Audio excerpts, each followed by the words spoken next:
Good afternoon, everybody. It's 1 p.m. We're going to call today's meeting of the Planning Advisory Committee to order.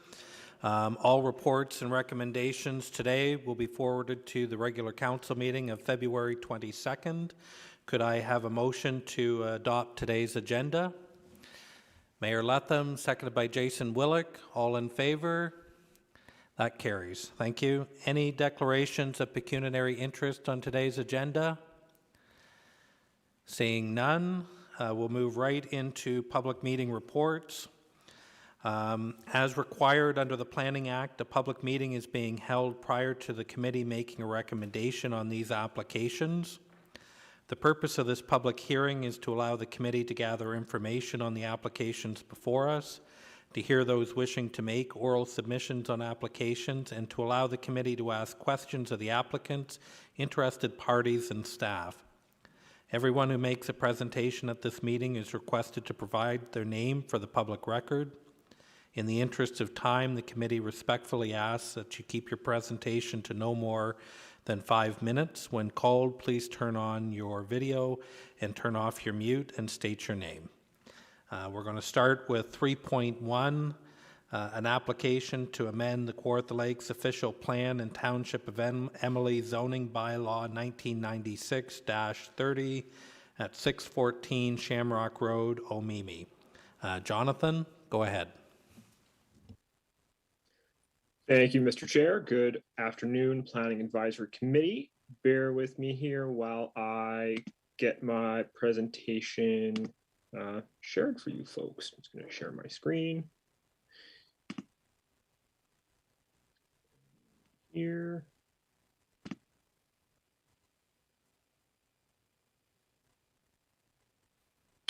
Alrighty, everyone, that can be seen, the presentation? Okay, perfect. Thank you.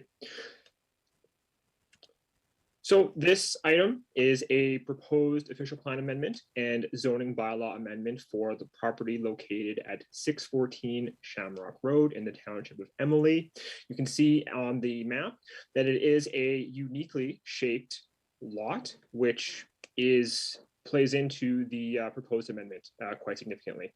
So right now, part of the lot is designated rural under the City of Kawartha Lakes official plan, shown in brown on front of you, and part of it is designated as waterfront, shown in pink, just on the east side of the property. Note that it is split. I'm pointing at my screen here like you can see it in person. Notice that it is shaped the way that it is, and there is waterfront designation all around the pink portion. So proposed by the applicant is a severance of this property to create one extra lot, or one lot. The proposed severance would follow the boundaries of the official plan designations as seen in front of you. Here is an aerial of the property. And here we have the proposed lot diagram for the lot that would be created. For the purpose of the presentation, I'm going to go back to this one just because it is a little bit easier to describe. So the applicant has proposed to amend the official plan designation for the site in order to facilitate the severance, because right now it is considered, or should it be severed, pardon me, would be considered an undersized rural lot under the official plan. And in order to facilitate the severance, the zoning bylaw would also have to be amended to acknowledge the frontage and the lot area for both lots. The zoning bylaw amendment would be site specific and would follow the zoning of the other properties in the area, the other waterfront properties, and would allow the development of one detached dwelling unit. And this site-specific zoning would consider the frontage, the setbacks, the typical items associated with the site-specific rezoning. As per the provincial policy statement, growth can be supported in these rural areas as well as the waterfront area when the when the designations are a little bit different. Same applies for the growth plan. So under the growth plan, this is considered a settlement area because there is a waterfront area here. So staff can support the severance of this property to create a new residential lot. Under the City Kawartha Lakes official plan, there is the provisions pertaining to lot sizes, which is what the proposed amendment would facilitate. In support of this application, we received a planning justification report, a hydrogeo report, and staff have reviewed the planning justification report. Currently, the hydrogeo report is out for a peer review, and that is currently where we are waiting on for in terms of comments. So you will note that the recommendations in the report indicate that this be referred back. Following further review of the application and of the file, staff are comfortable with should PAC want to see this file forward and move it forward for approval. Following the public notice and issuance the signage, staff has not received any letters of opposition or approval. Frankly, there's been no correspondence received pertaining to this application, and that notice was issued in line with the public notice policy.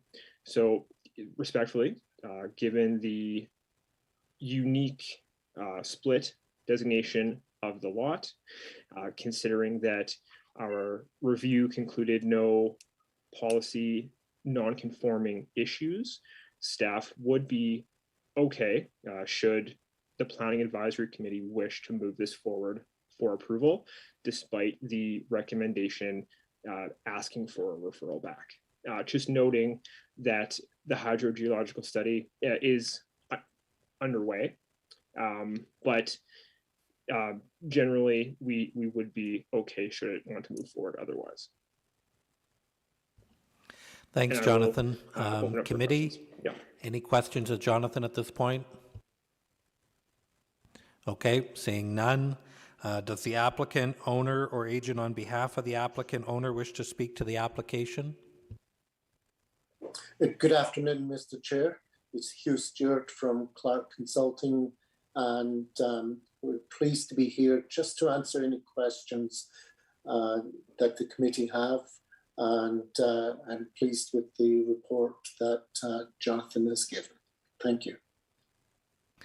Thanks very much. Go ahead, Mayor Latham. Thank you. Mr. Stewart, I'm just curious. Thank you, Jonathan, for the report and the recommendation. I appreciate that. Mr. Stewart, this seems to be a big lot. Why is the applicant, did they ever consider splitting it into two lots as opposed to one? There seems that would fit with the other lots in the area, and just from a cost perspective, they could obviously recoup some of their costs from a second lot. I'm just more curious than anything why the rationale to keep it as a single lot when there seems to be plenty of room for two lots there. Do you have any insight on that? Through you, Mr. Chair. Thank you for the question. I don't think the owner has looked at that as two lots.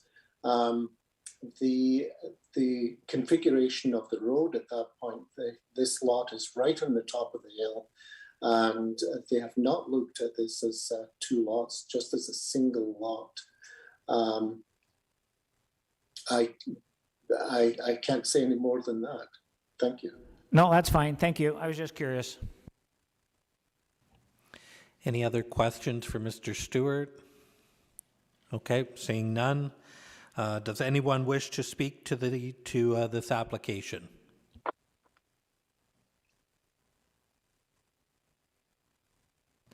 Is there anyone from the public who wishes to speak to this application?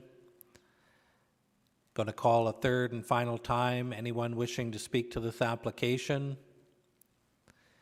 Okay, seeing none. Committee, go ahead, Mayor Latham. Thank you. I'll give you a motion that report plan 2022-005 official plan amendment and zoning bylaw amendment for 614 Shamrock Road, Emily, be received for information, and that report plan 2022-005 official plan amendment and zoning bylaw amendment for 614 Shamrock Road and Emily be approved and forwarded to council, whatever the wording you need there for approval. Thank you. Seconder for that motion, Jason Willick. Any discussion? Seeing none, calling the question. All in favor? That carries. Thank you. Okay, that brings us to 3.2 on today's agenda, an application to amend the Town of Lindsay zoning bylaw 2000-75, together with a draft plan of subdivision 16T-17501 on vacant land north of Elkhorn Drive. Sherry Ray. Thank you very much. Good afternoon. I believe Jonathan is going to assist in sharing his screen for my presentation, and I thank him for that. Notice was given in accordance with the Planning Act. Notice was sent to property owners within 120 meters of the property, and the property was posted by the city sign company. The property is located in the northeast quadrant of Lindsay, on the north side of Elkhorn Drive, and the northeast of the residential development known as Woods of Jennings Creek, Phase 1. The subject property is located in a residential area that is sees new single detached dwellings completed or under construction. The land is also east of the Woods of Jennings Creek undeveloped parkland to the west of the property. Further east is the Victoria Rail Trail, and further east again is the Scugog River, which of course is just off the key location map. The proposal that you have before you serves to complete an area of development north of Elkhorn Drive, and basically is known as the Woods of Jennings Creek.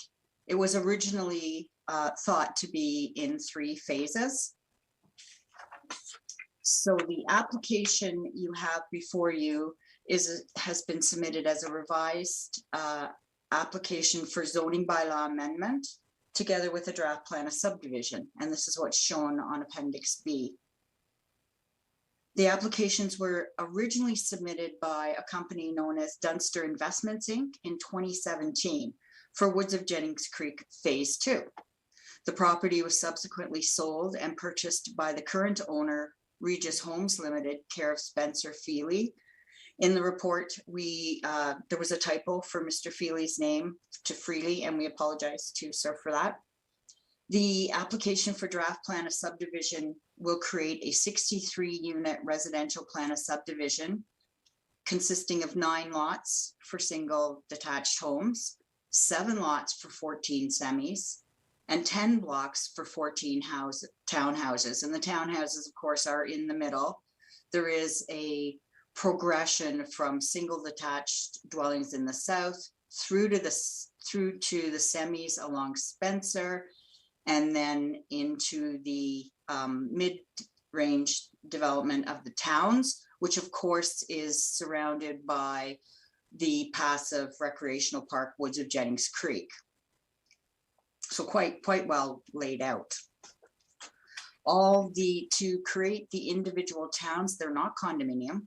They will be freehold, and as such are subject to a little larger development standards. And they of course will have the new municipal road to access those development blocks.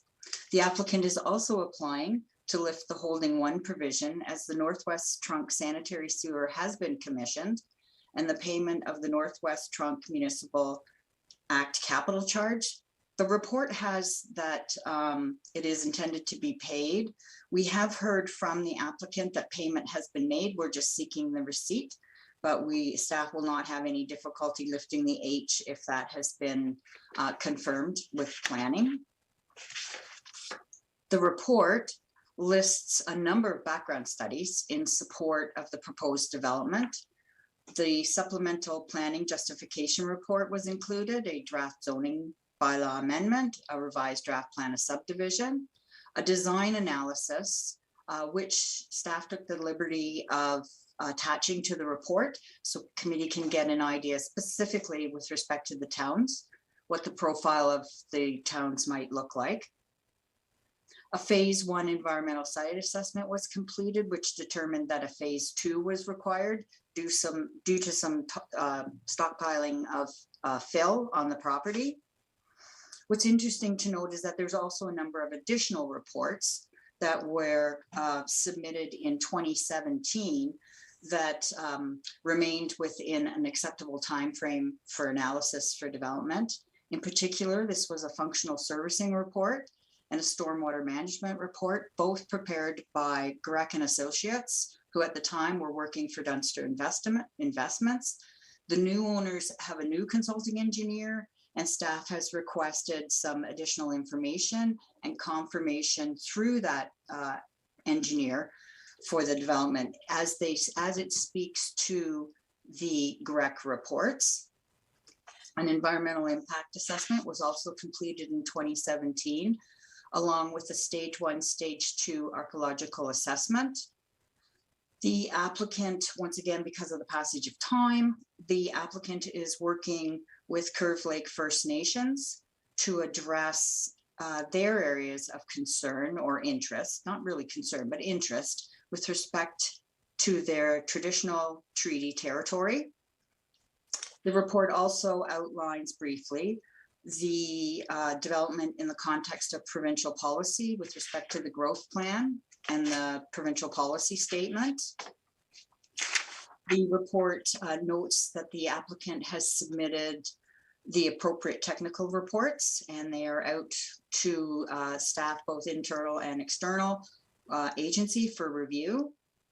Under official plan conformity, the subject lands are designated residential. It's always been anticipated that Woods of Jennings Creek, this area, would be developed residentially.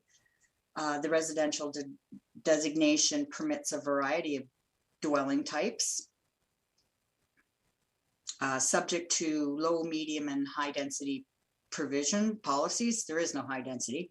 The singles and semis would be considered low density, with the towns being considered medium density. The proposal generally adheres to the criteria in the official plan with respect to the medium density requirements. Again, the design analysis was submitted for the committee's review. So the applicant has once again submitted the appropriate technical reports. For zoning compliance, the lands are currently zoned residential. However, the applicant is requesting the zone be somewhat tweaked, no dramatic zone changes, but it's just to accommodate the development that is being proposed. In particular, the singles will see a percentage of increased coverage from 35 to 40%, which is what the benefit of the Elkhorn lots of phase 1 had. So staff is supporting of that. And then there is a request to decrease the interior side yard setback from 3.5 meters to 1.2 meters. And staff is continuing to review that request in the context of functional servicing, stormwater, and good urban design. As previously noted, staff does not have any difficulty with recommending to council to lift the holding. We just are seeking confirmation that that payment has been received by the city. We have received, as a result of the giving of public notice, we've received limited comments as a result of that notice in circulation. Just this morning, and I believe I see Susan Hall here to speak with you today. Ms. Hall sent in, she lives at 107 Elkhorn Drive. She sent in some emailed comments to object to the proposed development, and in particular the townhomes and semis. The comments, I believe, were circulated to you, committee, for you to take a look at. Planning did respond to Ms. Hall this morning, noting that the EIS had been prepared and is currently under review with the KRCA.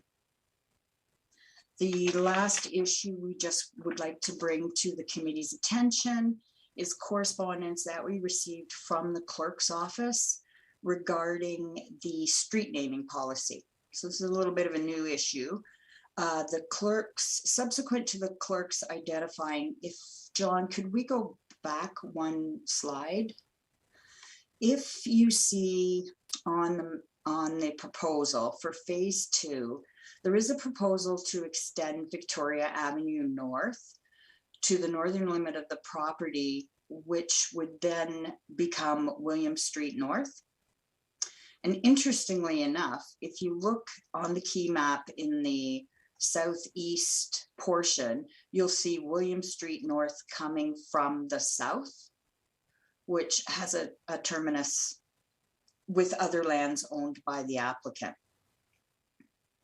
So in addressing the policy that continuous streets should have one continuous name, clerks, planning, engineering, public works has initially reviewed the scenario, and there's a couple of scenarios. The most likely may be that Victoria Avenue North will extend to the northerly limit of the property into what is an older section of Springdale Gardens to the terminus of the William Street North property, which is just north of Mohawk. No decision has been made at this point. At this time, we're grateful that the clerk's office has drawn this to our attention, and will continually work internally to determine how that street naming may proceed. And once the draft plan comes back to committee, we'll have that figured out as to whether it will be named Victoria Avenue North or William Street North, and they'll just be I don't know the term for it. It would terminate and then come along Elkhorn and then go back up and begin being William Street North again. So once again, it's a new issue. We're dealing with that. So as a result of our comments, staff is respectfully recommending that the proposed zoning bylaw amendment and along with the draft plan of subdivision be referred back to staff for further review and processing until such time that all comments have been received. Thank you. Thanks, Sherry. Committee, any questions of Sherry at this time? Mayor Latham? Thank you. Hi, Sherry. Thank you for that. A couple quick questions. I know you don't have an answer, but just based on, seems like we're well into this, and I know the applicant is anxious to go.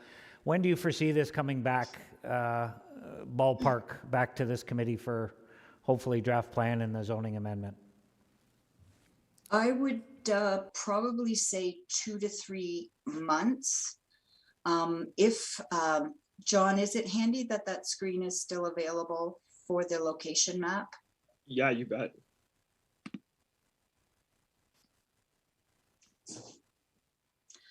Your worship, if you can see Elkhorn Drive, you see the subject lands that we're dealing with. There are 2 blocks that are north and south of Elkhorn, immediately west of Victoria Avenue North.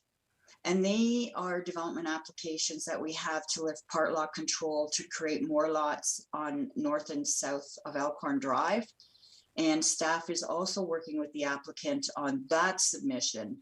And it may be that that submission may return to Planning Advisory Committee ahead of phase 2, because there still is a substantial amount of work to do with respect to phase 2. Sorry, that was a very long answer to your quick question. No, fair enough. Nothing simple. I get that. My second question is, when would it be appropriate time to lift the holding symbol? Is there any advantage to doing that before this comes back? Once you have confirmation of the payment, of course, but is that something that you would contemplate before it comes back, or is there no value in that? I don't think there's value in that. I know the applicant is here today. Because we're doing a zoning amendment, if we were not doing a zoning amendment, then sure, the holding could be lifted, but there's no value because there still is a request under a zoning bylaw amendment to get the slightly larger coverage and the reduced side yard setback. But the consultant, you can certainly hear from him today. So the H and the road issue, the naming issue will all come back hopefully for a decision when this all comes back to this committee in several months down the road, correct? They'll come back as two separate items because they will need council's consideration of different types of applications. What is also playing, and you actually would see that in Ms. Hall's comments to you, is stormwater management in this area of Woods of Jennings Creek. I think needs to be further confirmed, and staff is working with, all the engineers are working on the swim and how it's going to function.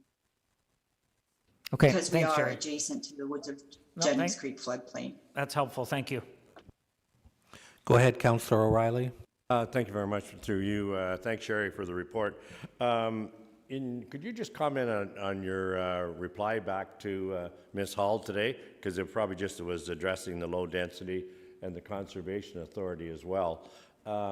It was my recollection that that Grec did a lot of work for the former Ops Township as well, as they came back in and worked on the Ops drain as well and did other studies. So they're fairly confident that their studies are still fairly relevant for this piece of property. I don't have that area of expertise to the councillor. And I know staff is working on the review, and we did towards the end of January, we requested some additional information and confirmations from the consulting engineer, and we're waiting for that to be submitted. Thank you. This and the property just adjacent to it are the two pieces that are missing down there. So it'll be good to see it come forward with the design and recommendations. For sure. Any further questions to Sherry from committee? Okay, seeing none. Does the applicant, owner, or agent on behalf of the applicant owner wish to speak to the application? Hi, good afternoon. Yes, so we do have a presentation as well that is some of the same information as Sherry's, but I don't mind presenting it, and perhaps you'll have different questions generated from seeing very similar information. So I don't know if Jonathan would be able to share the presentation on the screen, if you don't mind.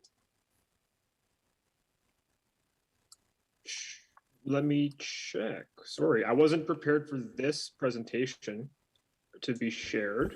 I Sherry? believe the clerk's office has the presentation. Oh, perfect. Thank you. So, but I don't know whether that is being, whether that's happening through the presentation, It's on through your deputation. It's on display in the Kawartha Lakes box. You can see the presentation is there, and that's where it'll display from there. We can't do the share screen on this one. Sorry about that, but it is in the Kawartha Lakes box, and it is large No and problem. displayed. Okay, thank you so much. So good afternoon, everyone, committee chair, staff, and the public. My name is Kaylee Robbins. I'm a senior planner at Weston Consulting, and I'm here on behalf of Regis Homes Limited, the owner of the property. I'm also here with Robert Walters, senior associate at Weston Consulting. So I'm here to present the draft plan of subdivision application as well as the rezoning application. Next slide, please.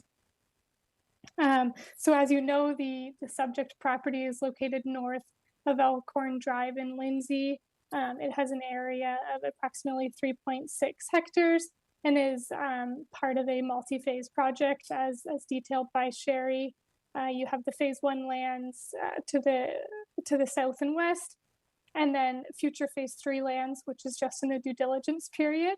And then the subject property is, of course, the phase 2 lands. So further north and south, you can see those established neighborhood areas. Next slide, please. So Sherry also provided some of the history. Applications for rezoning and the draft plan of subdivision were originally submitted in 2017 by a previous owner. And there was a previous public meeting as well. But due to the revised applications and the nature of the time that has passed, we're here today to discuss the new applications or revised draft plan of subdivision.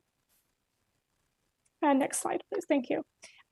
So the two applications include the draft plan of subdivision, which would facilitate 63 dwelling units, 9 of which are single detached units, 14 are semi-detached units, and 40 are townhouse units. They'll have a height of about 2 stories, 2.5 stories, I believe, some of them as well. And through the subdivision, we will see the extension of Victoria Avenue, which I understand has some street naming matters to be dealt with. And then we'll also see 2 new public roads, which are Parker Crescent and Spencer Crescent, which you can see labeled on that subdivision plan. So as mentioned by Sherry, these lands are known as Woods of Jennings Creek Phase 2. Next slide, please. Thank you. So the second application is the zoning bylaw amendment. So this will allow for the proposed built form and zoning standards. So we're proposing 3 zones, four zones, I suppose, for the dwellings. The first being the residential 2 zone with no exceptions. That would be for lots 7 to 9. And then we have the residential 2 with an exception for lots 1 to 6, which would increase the maximum lot coverage for the single detached dwellings from 35% to 40%. So just that variation of about 5%. And then the semi-detached dwellings are proposed to be rezoned to residential 3. We don't have any exceptions for that, so we are in compliance with the zoning bylaw for that zone. And then the final zone that we are requesting is residential multiple 1 with special exceptions to permit the townhouse dwellings. So as Sherry noted, the special exception would reduce the interior side yard setback from 3.5 meters to 1.2 meters. So it's our opinion that these exceptions and the proposed zoning will promote a more compact housing form, while also providing a range of dwelling types in this neighborhood. Next slide, please.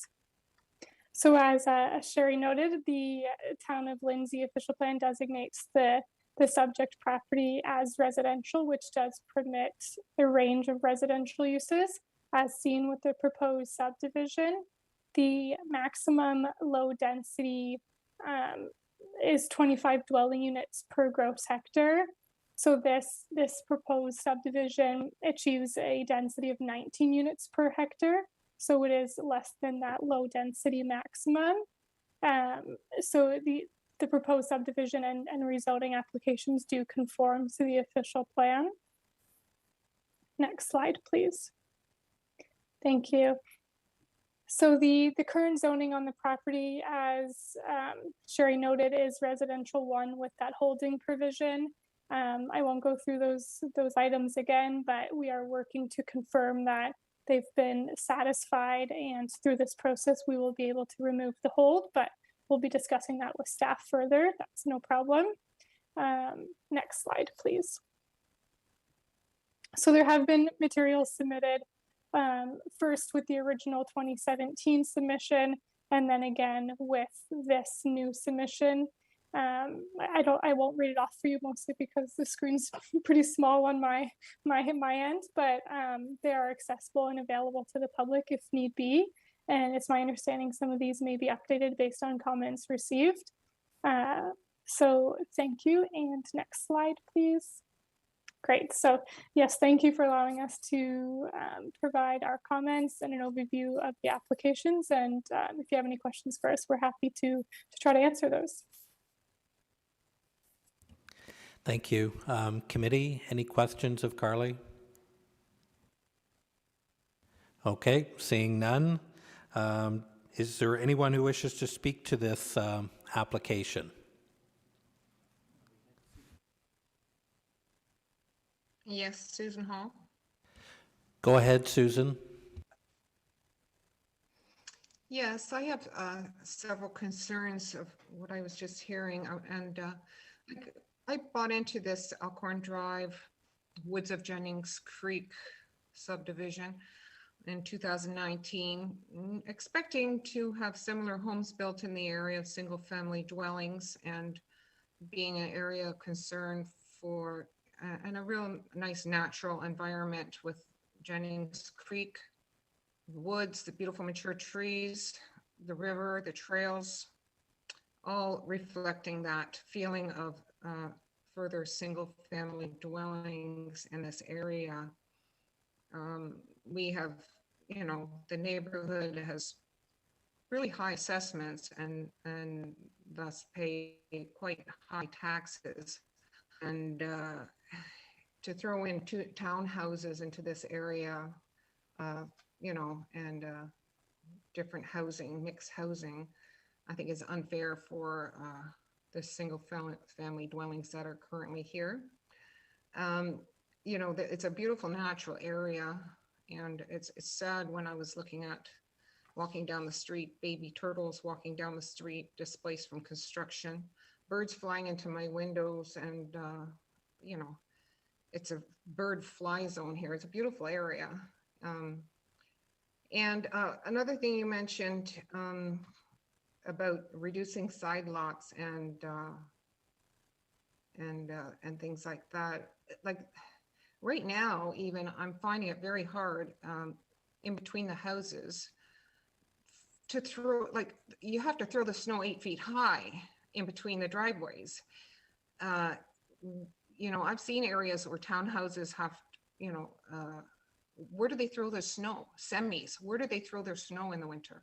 Like, it's impossible to push snow around, and you have to accommodate things like that. So I'm against that, and I'm against the townhouses and semis in this area, and the higher traffic and the drainage along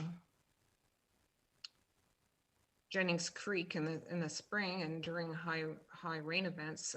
Like, it's makes a big difference in the level of the creeks and flooding in those areas with increased drainage from the other new subdivision on the other side of Angeline.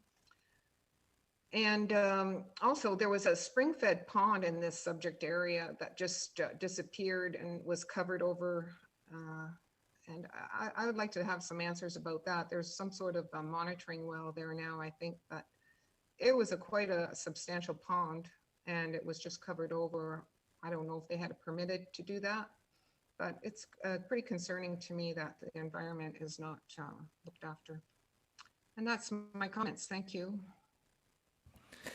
Thanks, Mrs. Hall. Kaylee and Sherry, was there anything that you guys wanted to comment based on that?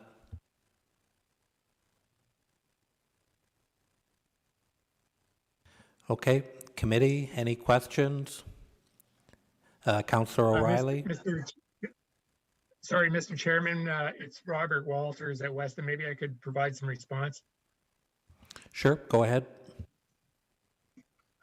Just in response to some of the concerns raised by the ratepayer, the property is designated residential, and the application is really a tweak of the previous application that was filed in 2017. So it's not something that's brand new.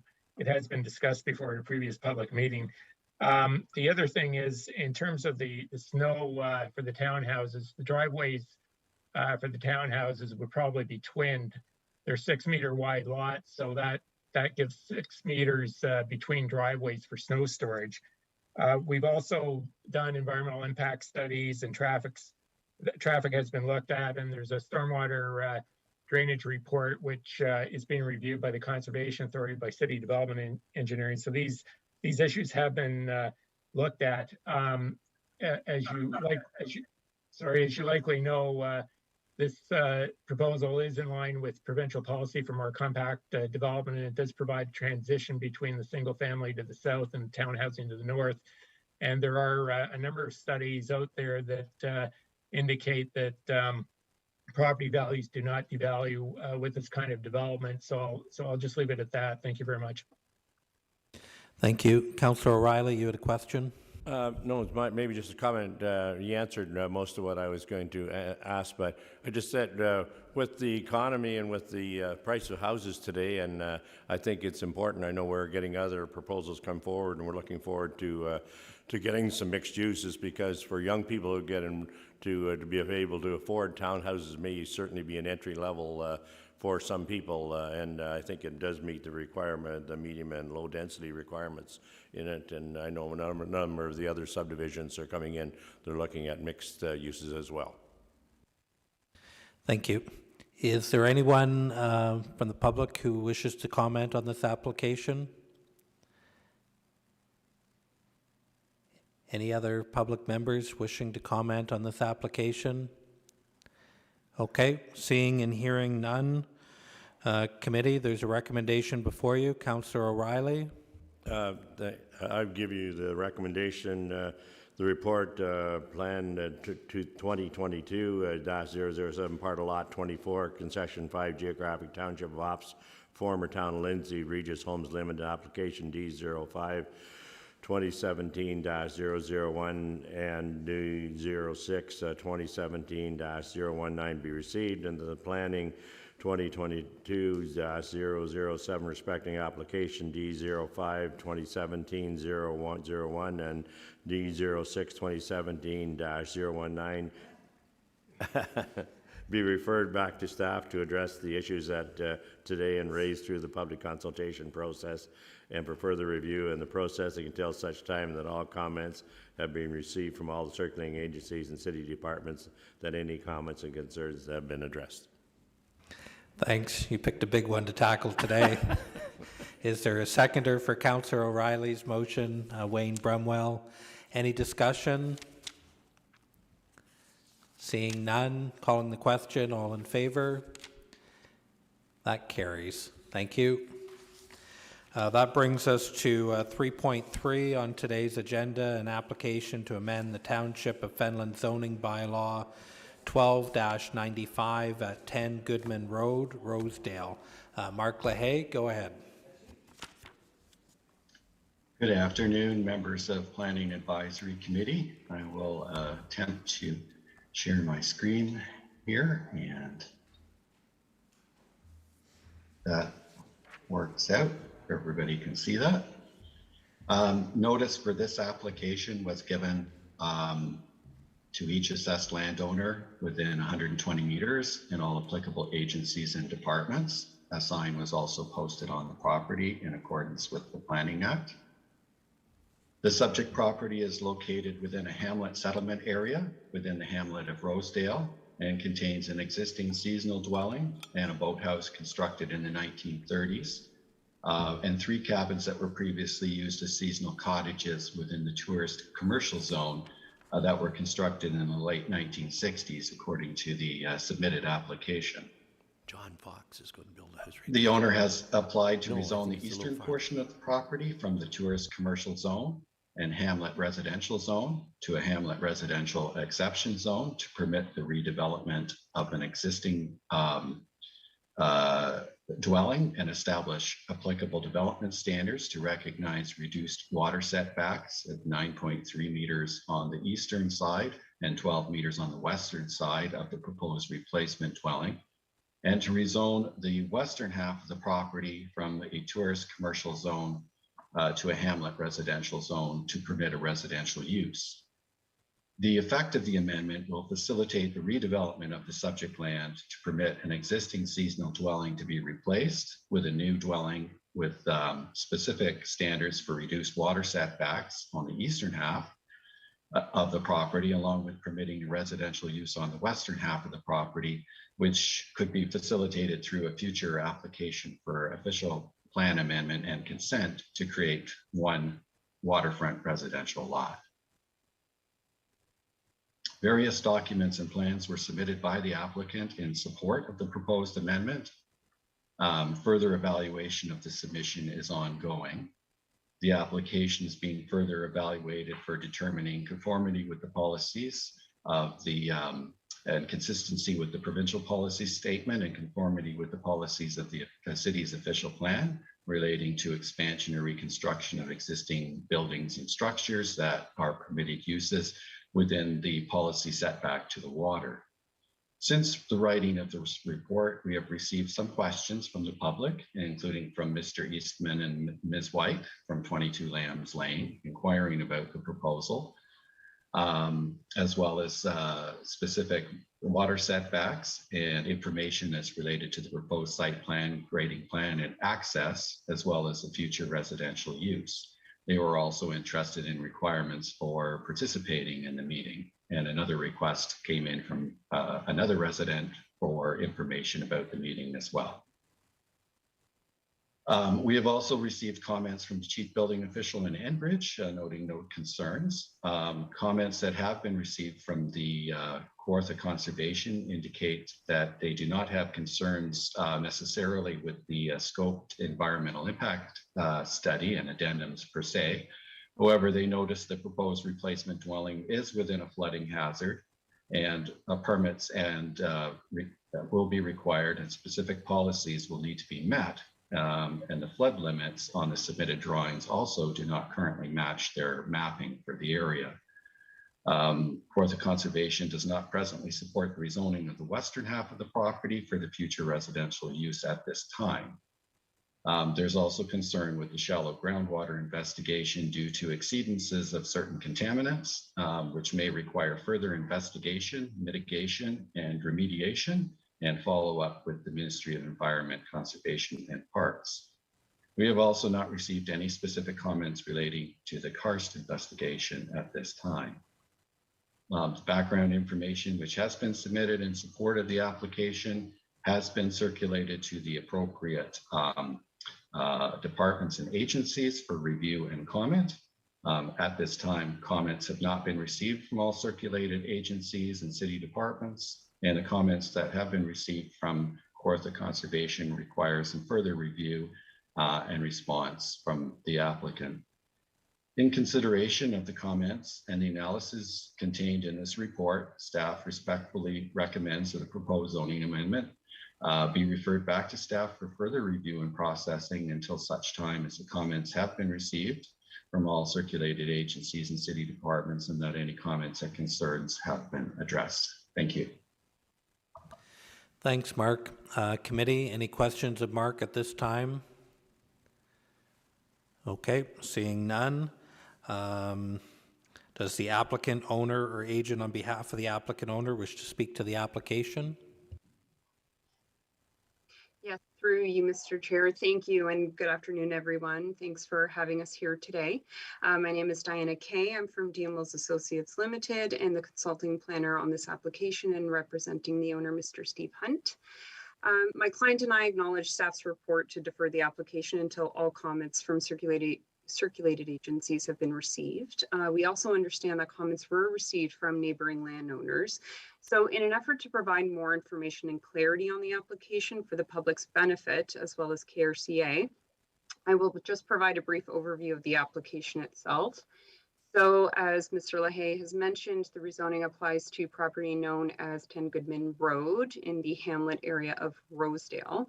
This property is dual zoned. There's a hamlet residential zone on the east side and a tourist commercial zone on the west side. And the east side of the property is developed with a single detached dwelling and a boathouse. And the west side of the property is developed with 3 cabins that were historically used as rental accommodations, which were permitted under, or are permitted under, the tourist commercial zone. My client is currently seeking to redevelop the existing single detached dwelling, and upon our review of the property, we realized the zone boundary of the tourist commercial zone actually intersects the building envelope of the existing dwelling. So this is a historical zoning issue. So in support of the redevelopment of the dwelling, the zone boundary encroachment needs to be resolved, and that is what led to the requirement for rezoning.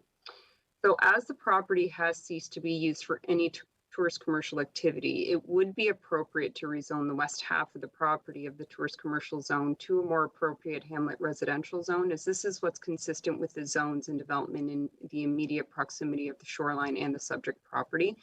The Hamlet residential zone permits single detached dwellings and therefore is appropriate for the property.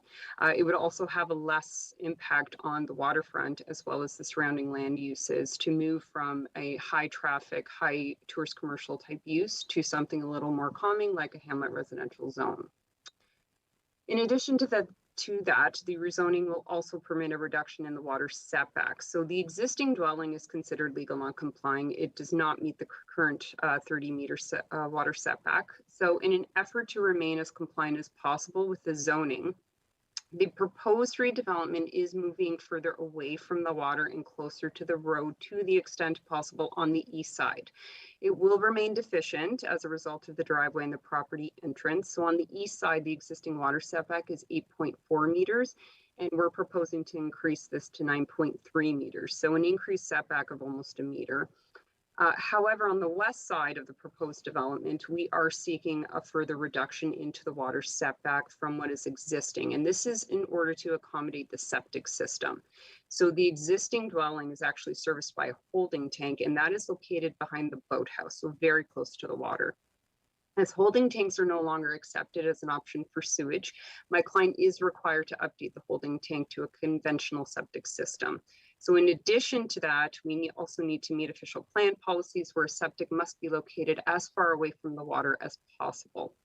So as per the city's direction, the site requires a septic area of 500 square meters, which is quite large.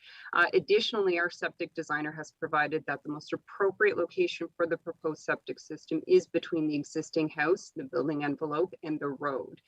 So in order to accommodate the proposed size and location of the septic area, the proposed dwelling is now forced to be set back further from the road and closer to the water. So currently on the west side, the existing setback is approximately 18.5 meters, and we're proposing 12 in order to accommodate the very large septic field area. So while the building might be closer to the water setback, the septic system will now be located away from the water, which would actually be the more offending use within the water setback. Just to address some of the questions received from the public, access to the site will remain via the existing driveway from Goodman Road, and there's no change proposed there. Overall, my client is improving the site by updating the holding tank to a proper septic system. They're relocating that septic system away from the water. We are increasing the water setback on the east side and removing the outdated tourist commercial zone on the property, which has not been in use for years and would not meet current development standards if that use was to be resurrected. With respect to lock grading and drainage plan, the water is flowing to the lake as it does today, and as do the other neighboring properties as well. Water goes downhill and it will go where the other water is.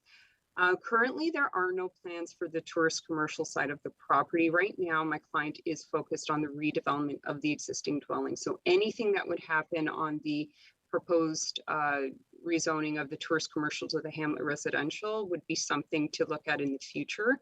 And the intent of keeping the Hamlet residential exception zone on the east side separate from the west is because I would understand the city wouldn't want to extend the proposed water setbacks from what we're proposing on the existing dwelling right across the property. So we're trying to be mindful of that. And if there's a Hamlet residential zone, then we're not extending or proposing to extend the encroachment on the east side of the property to the balance of the property. So Mr. LaHaye did provide us with comments from KRCA this morning. And as he mentioned, they have no concerns with the environmental impact study. We already provided some clarification, reporting, and information to KRCA for their review. So we have addressed their comments and they are reviewing it right now for further consideration. At this point, I'm available for any questions. Thank you. Thank you. Committee, any questions at this time? Mike, go ahead. I'm just a little bit confused about you're changing the west side from commercial to Hamlet residential. Hamlet residential. Yeah, and correct. And you're asking that the house impinges on that side of the property, but because you want to maintain two separate, so the east side is going to be designated as residential, and you'll still keep the Hamlet residential, why would you do that? Why would you not have the whole property as one property? Are you planning to do something different with the Hamlet residential and just have the house extend a little bit into it, or what's happening with that? I understand it's probably about 300 feet of frontage you're dealing with. Through you, Mr. Chair. So just to clarify, right now, the tourist commercial zone intersects the existing house. So number one, removing that encroachment and moving that zone boundary away from the house. At this point, because that tourist commercial zone hasn't been in use and isn't proposed to be in use, we're recommending that it be rezoned from tourist commercial to Hamlet residential on the west side. Now we're proposing an exception zone to the Hamlet residential on the east side because we're asking for very site-specific setbacks from the water. Now, because those setbacks will be closer, we don't want to presuppose those setbacks on the west side. So we're looking for a Hamlet residential exception zone on the east side with the existing dwelling to accommodate the site-specific setbacks. And we're recommending a Hamlet residential zone on the west side. And in the future, if that ever gets severed and built, then that property owner will have to ensure that they meet the Hamlet residential setbacks. And if they don't, they will be required to submit a rezoning to whatever it is that they need to build on that lot. I hope that clarifies. Yeah, thank you very much. The situation. Perfect. Any further questions? Okay, seeing none. Is there anybody from the public who wishes to speak to this application? Anyone from the public wishing to speak to this application? Calling a third and final time. Anyone from the public wishing to speak to this application? Okay, seeing and hearing none. Committee, you've got a recommendation before you. What are your wishes? Mayor Letham. Thank you, Mr. Chair. I'll give you the report recommendation as printed. I think this is a great plan. I think you're doing some great work to clean up some things on this lot for the future. But it looks like there's a little bit of work still to be done before it needs to be approved. So I'll give you that report plan 2022-008, part of Lot A and Lot B, Plan 115, Geographic Township of Fenland, City of Kawartha Lakes, identified as 10 Goodman Road, Hunt Homes, Inc., D06-2021-032 be received, that the application respecting the proposed zoning bylaw amendment be referred back to staff until such time as all comments have been received and addressed from all circulating agencies, city departments, and public for further review and processing. Thank you. Is there a seconder for that motion? Jason Willick. Any discussion? Okay, calling the question. All in favor? That carries. Thank you. All right, at this point, this ends the public meeting portion held under the Planning Act. It's now adjourned. And we will move on to 4 deputations, which there are none, and 5 correspondence, which there are none, and 6 regular and returned reports. 6.1, Engineering 2022-002, Municipal Infrastructure Design Guidelines Annual Update. Christina Sisson. Good afternoon, committee, chair, and staff. It's with great pleasure that the Development Engineering Group returns again to PAC for our annual update to our guidelines. We have been in conversations with the Ministry of Environment and Conservation and Parks. They are looking at having some updates to their current standards for storm, sanitary, and stormwater management guidelines. These are in line with trying to assist with streamlining the development process and definitely providing for the creation of success for development and streamlining the process in terms of timelines. So as you're well aware, through the last couple of years now, the municipality has experienced a great increase in the access to our website. It's very important that we have this information available to the public as well as to all the professional consultants, etc. In this way, engineering has developed additional criteria that we want to provide for those professionals to do their development and be set up for success. And those things have been included in this report, listed there. You'll see that we provided some items as far as additional clarity, some items for additional templates. These are things that have come up over the last year. So right now we're before you asking that we be allowed to continue to update our website with these council approved documents. So certainly this is the first step to come to Planning Advisory Committee and then have them go on to council. Through this support, it has been excellent over the last couple of years, especially, as I say, when we've had so much traffic with our website and so many people contacting us directly to say, where can we go to get the best information to build in your community? So that has supported the potential growth and development that we have seen to date. I am open to any questions. Thanks, Christina. Any questions, committee? Okay, you did a good job on that one, Christina. Would somebody like to make a motion? Councillor O'Reilly, as printed, seconder for that motion. Mike Barkwell, any discussion? Calling the question, all in favor? That carries. Thank you. That brings us to 6.2, Registered Subdivision Agreement Status Update. Christina. Thank you. Further to our commitment to provide an annual update to this particular committee and then on to council. Some may be aware that we've also been providing fairly regular monthly, if not bi-weekly reports as well for the communications out in terms of subdivision status, etc. Those also include site alterations. This particular report is specific to registered subdivision agreements. So this is where we have the M plan and the lots are already created. So we provided guidelines and some update for you in terms of how many lots are still vacant. You'll notice that a lot of development has actually proceeded. We were successful in having 3 different subdivisions assumed over the last year as well.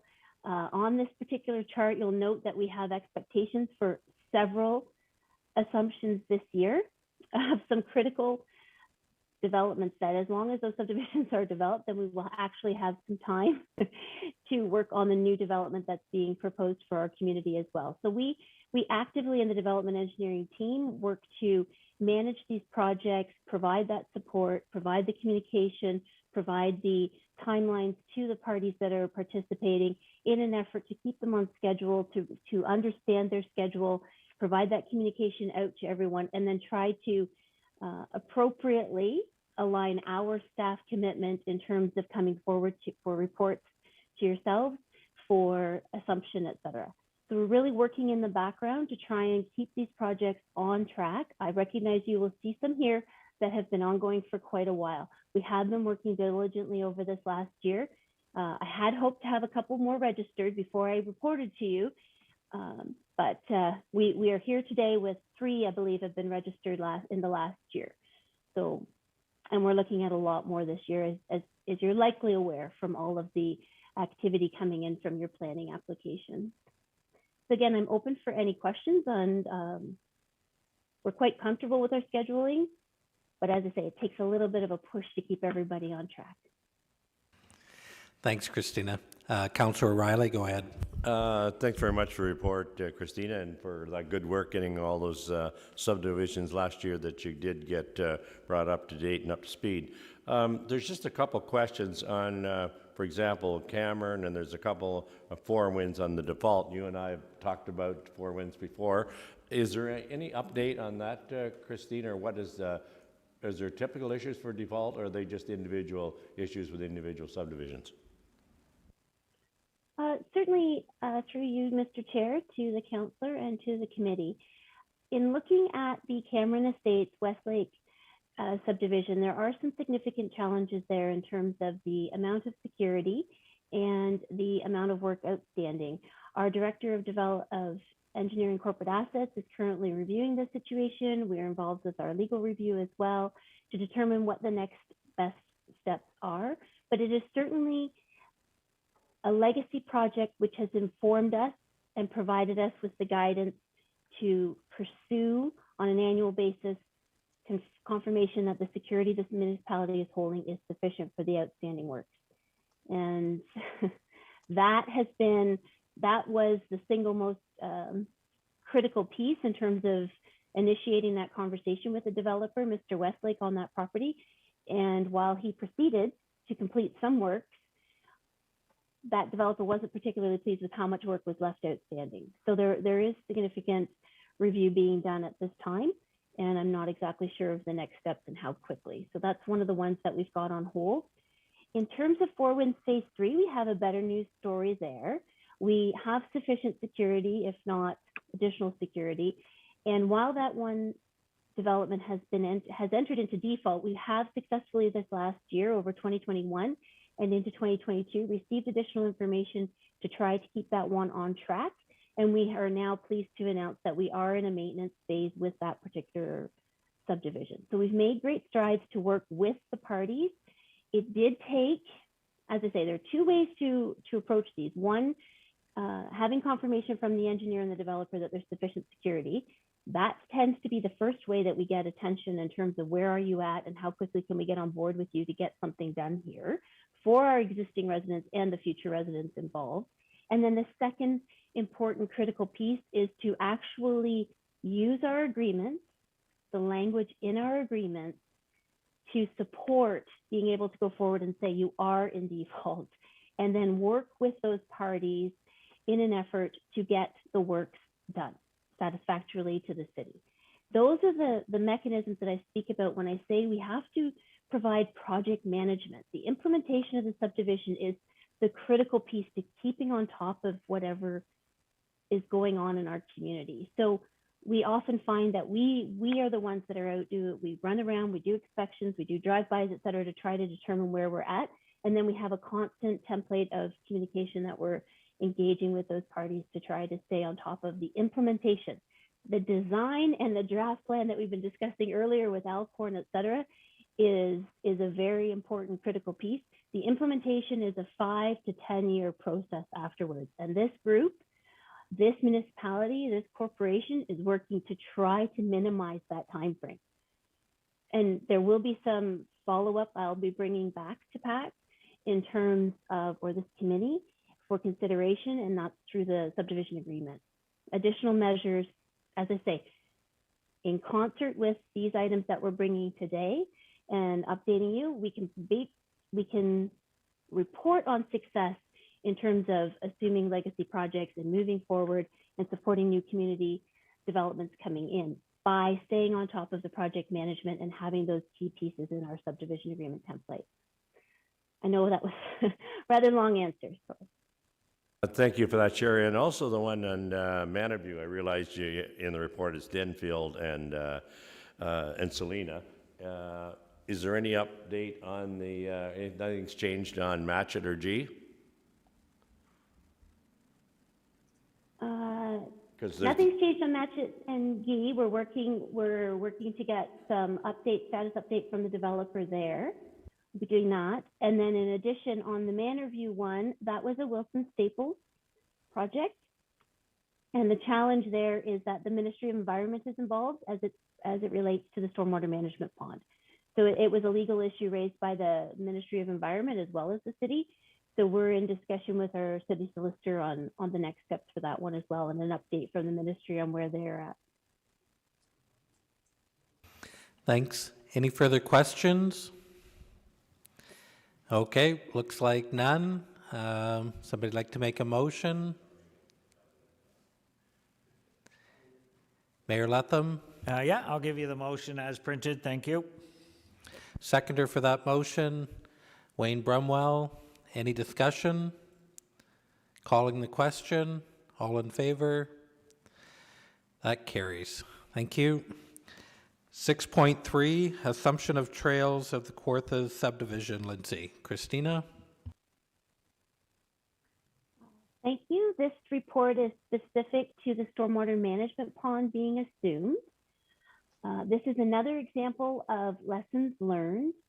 These legacy projects extended from 2006 onward. We were successful in achieving assumption for all of the road network and infrastructure, underground infrastructure. However, there was additional information required on the stormwater management pond. That was identified as a phase 1. The pond continued to be used and updated in terms of phases 2, 3, and 4. At the time of assuming phases 3 and 4, we were still requiring additional information from the developer and engineer with respect to the pond. We chose to keep some security and proceed with the assumption of all the other infrastructure. It's now taken another 4 to 5 years for us to be in front of you to get that information and be able to say that we've successfully received everything we need to be able to assume this stormwater management pond. As I say, this is a lesson learned. I would not want to see the corporation proceed like this in the future. I think it's very important, as I said earlier with the previous report, we need to stay on top of that project management and then encourage strongly our developers and their engineers to provide us all of the information in a timely fashion so that we don't come before you with projects that, we have a multi-step process in the assumption process with all the infrastructure. So I recognize I could list various parties that we've all been involved in this one, but I'm very pleased today to say that we have completed our inspections, we have our operation and maintenance manual, we have the information we require for the environmental compliance approval, certificate of approval for this pond. The pond has been cleaned out, and we can say with confidence that it is we are now in a situation where we can actually assume this pond. Thanks, Christina. Any questions of Christina? Councillor O'Reilly? Yeah, just a quick one. That is Mr. DeFrady's subdivision you're talking about down at Cook Street. I see you didn't totally discourage him. He's come back to town and he's building 65 new homes up on Springdale Gardens that are all sold out, I see. So whatever you're doing, Christine, it's working. Thank you. That might have been a distraction to him too. So. Any further questions? Okay, seeing none, you've got a recommendation before you. What are your wishes? Mike Barkwell? I'll move the recommendation as printed and forwarded to council for approval. Thank you. Seconder for that motion, Jason Willick. Any discussion? Calling the question, all in favor? That carries. Thank you. And that brings us down to number 7, motion for adjournment. Councillor Seymour Fagan, seconded. Oh, sorry. Richard Hawley, go ahead. Chair. Go ahead, Richard.